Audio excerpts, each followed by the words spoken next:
Welcome back to Arise Exchange.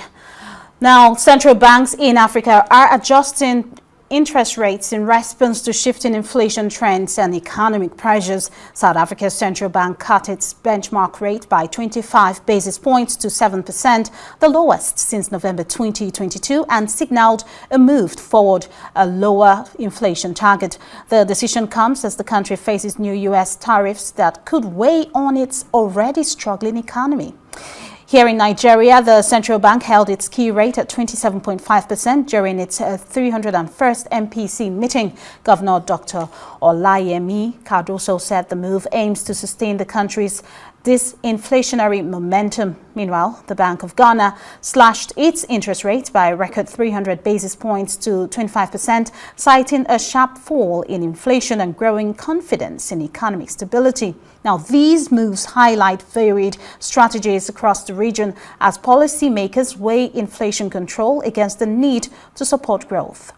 Joining us from Lagos to analyze these latest rate decisions is Johnson Chukwu, the Group CEO, Carry Asset Management. Many thanks for joining us this evening.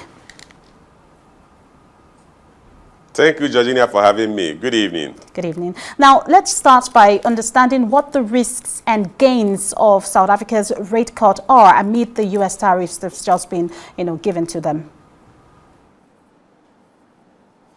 The truth is that the U.S. rate increases or the tariff the U.S. Government is imposing on virtually all the countries have the impact of slowing down economic activities. So what the central banks are trying to do is to offset the impact of that increase in the export cost of sending goods to U.S. So by reducing the cost of production, by reducing interest rates, they are going to reduce the cost of production in their local economies.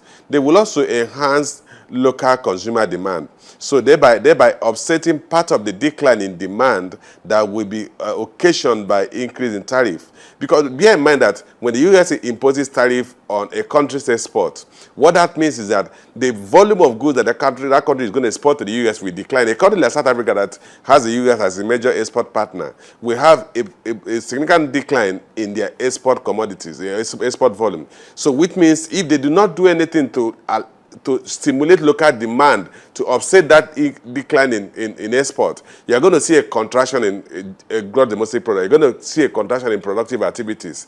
Because if there's no demand, export demand, you need to replace the loss of export market with local consumption. And I think that's why some of the African economies are seeing the need to reduce interest rates as to stimulate local consumption. So impose 14% tariff on Nigeria exports to the U.S. And I'm wondering on which of the goods we export actually to the U.S. But however, why is Nigeria holding rates despite falling inflation? Why are we holding the rates?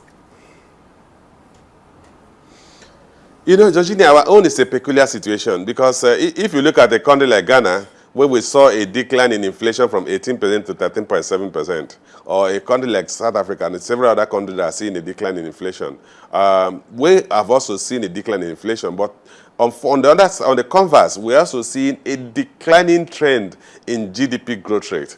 If you look at the rebate GDP figure published by the Nigerian Bureau of Statistics, you observe that the second quarter GDP for last year was 3.86%, third quarter dropped to 3.76%, and the fourth quarter the third quarter was 3.86%, fourth quarter was 3.76%, and then we saw the first quarter of this year at 3.13%. So we are seeing a consistent decline in GDP growth rate. So while inflation is moderating, we also see the contraction in level of economic activities. So the central bank had to hold rates because you really can't afford to increase at a time when your economic activity is declining.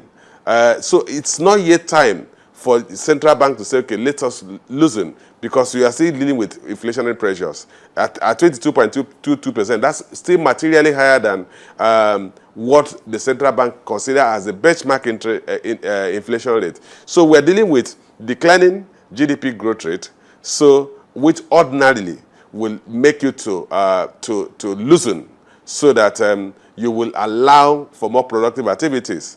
But unfortunately, we're not dealing with that. So the Nigeria situation is a peculiar situation. While inflation is decelerating, we're also seeing a declining GDP growth rate.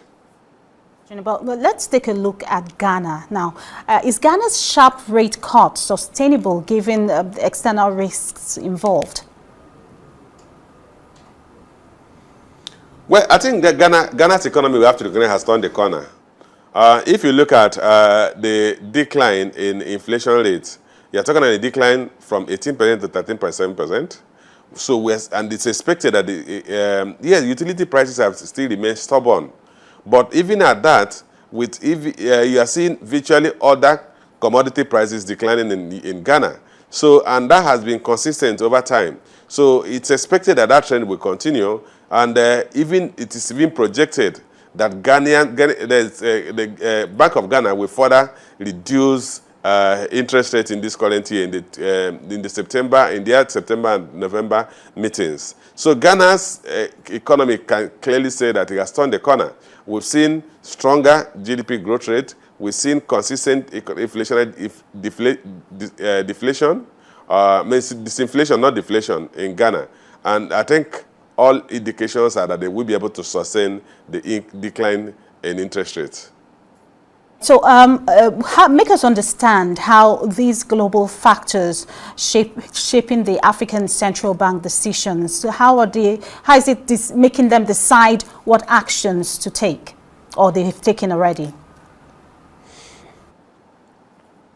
You know what is happening today? We are dealing with a very volatile global economic environment. We've seen a situation where the U.S. government president imposes and suspends tariffs on countries at will, and this is expected to contract overall economic growth rate. But interestingly, we've seen a lot of resilience in the global economy. We've seen the impact that people had expected of the tariff have not really hit home run. I would call it home run. Central banks are weighing what will be the impact of U.S. tariff on the economy. Will it slow down production because of slowdown in export? And then what do we do locally to offset any slowdown in export, in production instead of slowdown in export? Can we stimulate local consumption to offset whatever decline we're going to have in export? At the same time, they also consider the fact that tariffs, in the event of the country that are imposing counterbalancing tariff or compensating tariff to the U.S., will it lead to increase in inflation rates? So central banks are trying to balance this, and for those central banks that think the risk of inflation is muted, they think they will reduce interest rates to stimulate local consumption. So before I let you go, I have two more questions, if you don't mind. Talk to us about the impact that these divergent policies would have on regional trade and capital flows. Well, we're already seeing instances where regional trade is going to be negatively affected. If you look at trades within, interestingly, for African countries, regional trade has not really been the major source of export earnings. But in other continents like Asia or Europe, where they have a reasonable level of, particularly in European countries, where you have a reasonable level of regional trade, the impact of a decline in the export to the U.S. market, which is the largest consumer market, it's a $25 trillion economy, account for about 24% of the global GDP, is really putting pressure on major regional economies. Take, for instance, in Europe, it's putting pressure on German economy, it's putting pressure on British economy, it's putting pressure on the French economy. In terms of European Union or European zone, Germany and France are the largest economies in Europe, and there are pressures on them. If you go to Asia, you have pressures on China, you have pressures on Japan, and then you also have pressures on India. And then if you go to the Southeast Asia, you have pressures on countries that are now turning out to the new tigers like Vietnam, where the U.S. is posing huge tariff. Then if you come home to Africa, I mean, the biggest economy in Africa today is South African economy. The largest export market is the U.S. market. So if you see a slowdown in South African economic growth rate or economic activities, it will have a very drastic impact on the Southern African economies that South Africa is their own regional major export market. From your assessment now, how do you think the central banks are balancing inflation control with growth and debt pressures? You know, unfortunately for African economies, we see a lot of debt pressures. Most African economies are dealing with an unbalanced fiscal environment where they are borrowing heavily. And then what that means is that any uptick in interest rate has direct impact on the physical condition of many African countries that are highly indebted. So what the central banks are doing is that they are trying to stimulate foreign capital flow, foreign portfolio flow, as to maintain some level of stability in their currencies and maintain some level of macroeconomic stability in terms of inflation rate. Take, for instance, the Nigerian Central Bank. You will observe that the central bank has used the OMO instrument to support foreign portfolio investments and then help use that instrument to moderate impact of fluctuations in Nigeria's export on foreign currency, foreign exchange rate. And that has led to some level of moderation in inflation rate we said earlier.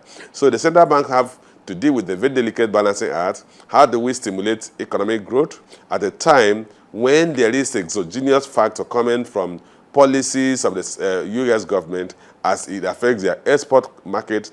And then for the local economies that are retaliating with tariffs, they're also going to see increase in the cost of their import, particularly those who have U.S. as a major trading partner. Nigeria is a bit relatively not so much affected because if you look at Nigeria's major export to the U.S., it's crude oil, and the U.S. has exempted crude oil from its tariff.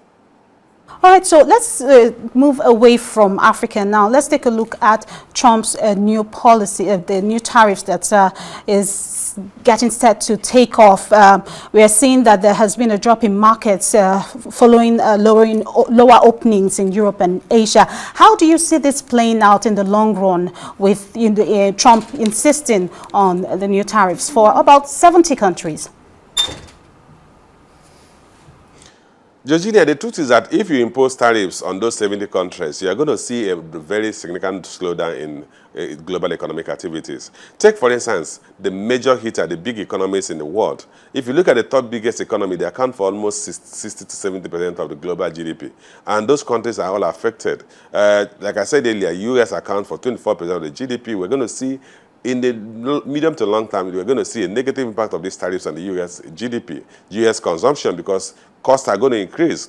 It will affect China. China accounts for about 16% of the GDP, global GDP. It affects China's production, and therefore you're going to see possibly a slowdown in Chinese economic activities. India accounts for about 4% of the global GDP. It will affect it. Look at Mexico, the European Union, Brazil, Vietnam, almost every country that the U.S. is imposing tariff. You're going to see a contraction in global trade. A contraction in global trade will lead to a contraction in production. A contraction in production will lead to a slowdown in GDP growth rate. And then you're going to see, overall, globally, you're going to see a slowdown in GDP expansion in the medium to long term from these tariffs. Many thanks. Really appreciate you coming on the Rise Exchange this evening. Johnson Chukwu, Group CEO, Carry Asset Management.